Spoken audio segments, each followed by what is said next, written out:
Assalamualaikum warahmatullahi wabarakatuh. Salam rayu untuk semuanya juga ya.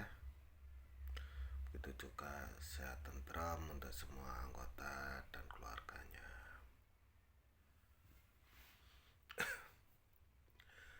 Ada yang bertanya kepada saya tentang ma'rifat ya. Jadi dia itu ingin belajar ma'rifat, intinya begitu. Jadi saya di sini hanya menjelaskan menurut gambaran saya ya. Benar salah kembali kepada faham Anda sendiri ya. Jadi saya kembalikan itu kepada kebijaksanaan Anda ya. Jadi apa yang dimaksud dengan ma'rifat? Ma'rifat ini kan identik dengan agama Islam. Cuma sebenarnya ma'rifat ini bukan hanya milik dari agama Islam. Inti dari ma'rifat itu adalah kayak manunggaling kawula Gusti ya, memahami tentang Tuhan ya, intinya gitu. Dasarnya dari apa ya? Kalau Anda sudah mulai belajar dari ngaji rasa ya, maka di situ Anda sudah belajar dari paham dari ateis ya. Sedangkan lakunya ateisme atau Anda sudah ingkar terhadap Tuhanmu ya. Karena orang yang sudah masuk ke jalur ma'rifat ya, itu berarti dia sudah mengingkari, berarti dalam hatinya sendiri Anda sudah tidak percaya dengan adanya Tuhan. Intinya begitu. Jangan Anda mengatakan bahwa Anda kepingin kenal Tuhan. Nah, ya. Karena awalnya Anda kepingin kenal Tuhan berarti di situ. Padahal kan di setiap agama sudah dijelaskan aturan mengenal Tuhan. Dalam arti itu di situ sudah dijelaskan tentang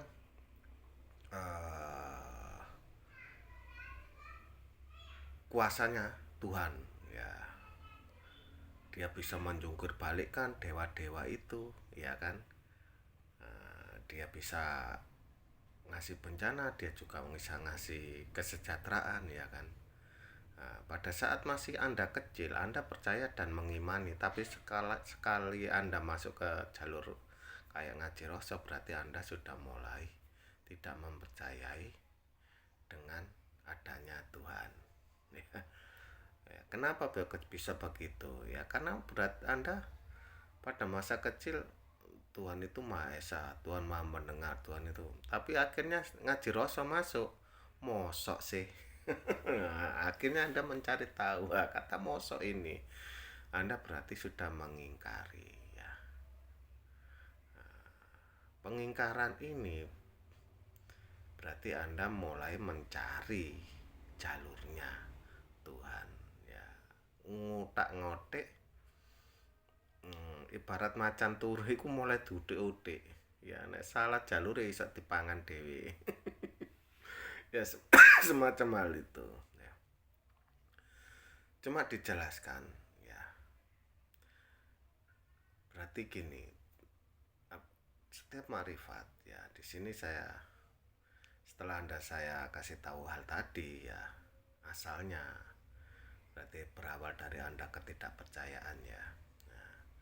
Hingga Anda menggambarkan untuk mencari Tuhan itu ya.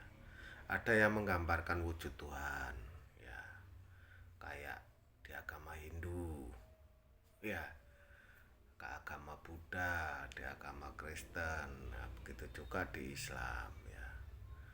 Itu melalui dari persepsi mereka, dari perjalanan mereka ya. Ada yang menggambarkan Siwa itu perwujudannya begini, Indra perwujudannya begini, tapi setiap penganut agama Siwa wujudnya kadang beda-beda. Begitu juga yang ikut agama dalam arti kayak Wisnu ya, juga beda ya. Cuma saya kembalikan lagi, kalau saya kan orang Jawa, Anda juga orang Jawa ya. Sebenarnya di Jawa itu tidak mengenal adanya Tuhan. Ya. Pada saat Anda memahami itu itulah adalah eksistensi yang sulit untuk digambarkan. Ya, ini hanya sekedar konsep ya. Jadi untuk Anda yang sudah mulai belajar ngaji ke dalam, ngaji rasa untuk kepingin makrifat ya, intinya cuma begini. Ini konsep ya. Kalau di Kapitayan ya, saya cuma Anda harus mempunyai pemikiran begini. Dulu mana antara tempat dan wujud. Nah, dulu mana antara tempat dan wujud. Ya, paham maksud saya ya. Nah, jadi begini. Saat Anda ada, itu dulu mana antara rumah dengan Anda. Jangan bilang Anda dulu Anda ya, salah. Saat Anda lahir pasti ada rumah. Saat Anda lahir juga pasti ada tempatnya, iya kan? Nah, disitulah terjadi wujud ya. Ini Kapitayan ya.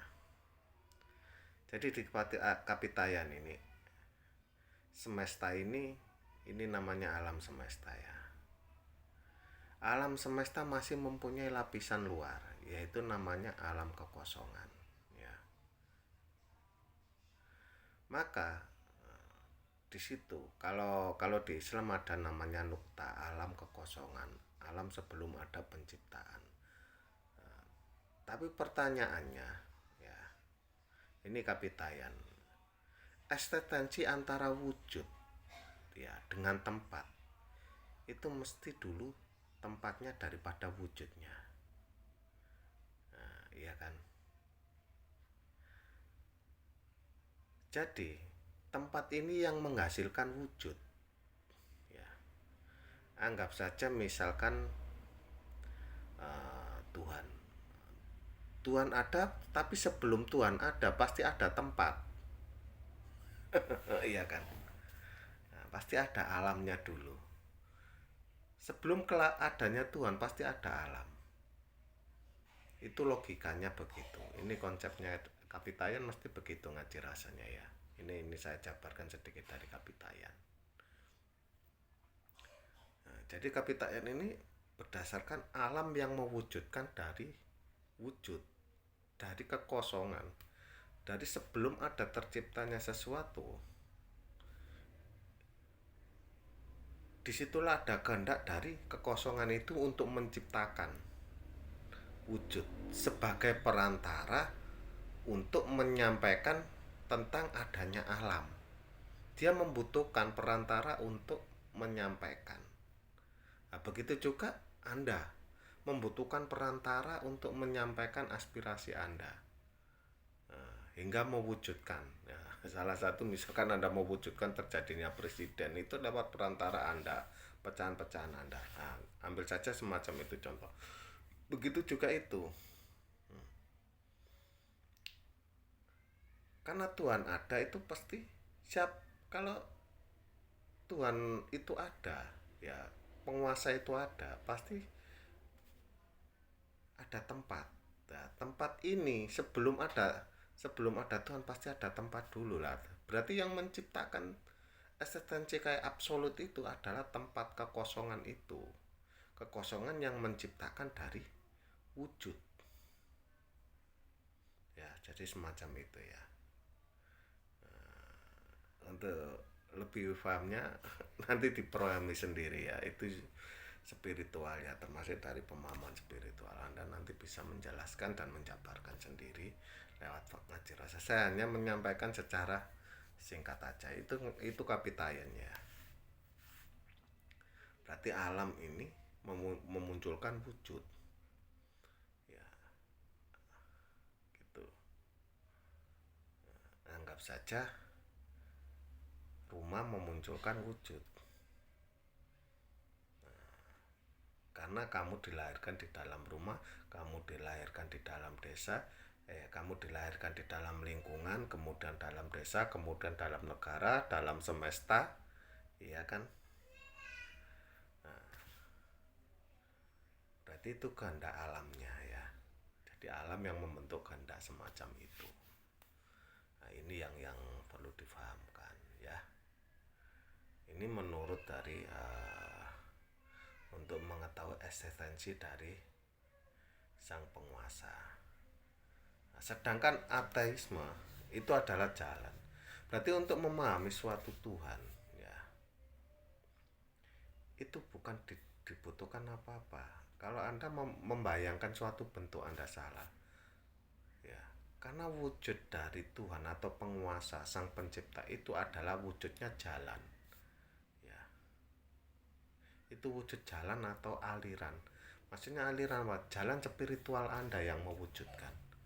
Dia yang membentuk antara paham antara wujudnya yang kamu misalkan kamu saat Anda menjalankan jalan itu nanti akan bentuk wujud ya. Anggap saja Anda mulai berjalankan spiritual itu nanti akan berwujud. Begitu Anda mengharapkan jalan spiritual untuk kepingin sukses dalam bekerja, akhirnya berubah wujud menjadi bentuk. Dan setiap bentuk logikanya itu pasti beda ya, itu pasti beda. Anda bekerja, sama-sama bekerjanya, sama-sama misalkan gajinya itu 1 juta ya, sama-sama 1 jutanya, tapi rumahnya ada yang beda, tidak akan sama. Itu dari yang logika yang bisa kita lihat, apalagi kalau dari yang spiritual. Nah, berarti Tuhan itu apa? Tuhan itu berwujud jalan kehendakmu ya. Dan yang bisa memahami ya dirimu. Tidak mungkin itu kamu akan mengasih tahu orang lain. Kalau kamu mengasih tahu wujudnya ya jelas mereka nggak akan bisa menerima. Anggap saja Anda bekerja sama-sama gajinya 100.000 per hari, tapi ternyata rumahnya beda.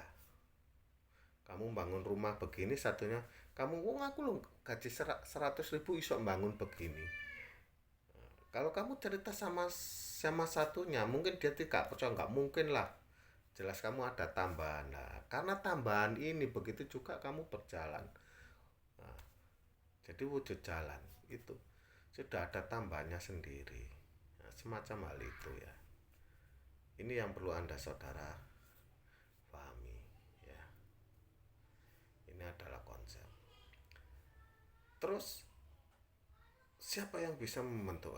Kalau Anda memahami agama Buddha, di situ berarti di agama Buddha itu tidak ada Tuhan ya. Coba Anda pelajari di dalam kitabnya ya, tidak ada yang namanya Tuhan ya.